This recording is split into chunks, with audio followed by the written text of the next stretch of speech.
অসংখ্য গাড়ি বাড়ি, শিল্প কারখানা আর রিসোর্ট পার্কই নয়, দেশের রাষ্ট্রায়ত্ত ব্যাংকের পরিচালকও হয়েছেন ছাগলকাণ্ডে আলোচনায় আসা রাজস্ব কর্মকর্তা মতিউর রহমান। সোনালী ব্যাংকের ডিরেক্টরস বোর্ডে মিলেছে তার নাম। এসব বিষয়ে কথা বলতে মতিউর রহমানকে খুঁজে পাওয়া যায়নি তার ঢাকা এবং ঢাকার বাইরের বাড়িতে। রাজধানীর ধানমন্ডির বাড়ির ম্যানেজার জানান, পরিবার সহ বাড়ি ছেড়েছেন তিনি। গুঞ্জন আছে বিদেশে পালিয়েছেন তারা। আর কবে আসবে এর কোনো গ্যারান্টি নেই। আদৌ আসবে কিনা 2-4 বছরের ভিতরে একটা সিচুয়েশন। বাসা থেকে কি মালামাল নিয়ে গেছে না মালামাল সব? ওদের বাসা আছে অনেকগুলো, মালামাল নেয় না ওরা। প্রত্যেকটা বাসায় ওদের করা, ফুলফিল করা, ওরা যে কোনো জায়গায় যে ওরা করতে পারে। অবশ্য প্রথমে আলোচনায় আসা ছাগলকাণ্ডের জন্মদাতা দ্বিতীয় স্ত্রীর সন্তান ইফাদের থেকেও কয়েক গুণ বেশি সম্পদের মালিক প্রথম স্ত্রী লায়লা কানিজ লাকির 2 সন্তান তৌফিকুর রহমান অর্ণব ও ফারজানা রহমান ইপসিতা।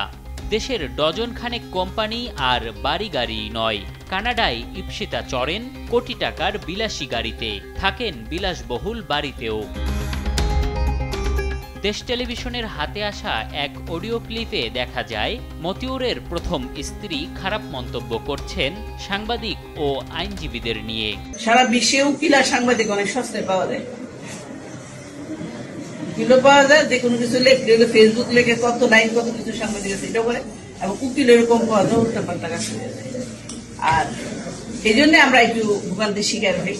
এদিকে এক অডিও বার্তায় নিজে অনুতপ্ত বলে জানিয়েছেন মুশফিকুর রহমান ইফাদ। আমার কথাটা বলেছে দেখে আমার করতে বাধ্য হয়েছি। এটার জন্য আমার ফ্যামিলি বলবো শুধুমাত্র ওনার একটি কথায় আমার একটি কাজ করার জন্য আজকে আমার এই দিনগুলো দেখতে হচ্ছে।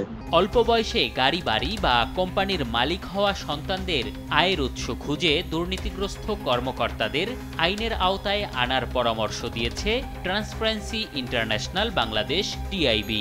যেই আয়ের মালিকানা তিনি সম্পদকে সন্তানকে দিচ্ছেন বা পরিবার পরিজনকে দিচ্ছেন, সেটা বৈধ আর সাথে সামঞ্জস্যপূর্ণ কিনা, সেটা হলো যে মূল প্রশ্ন।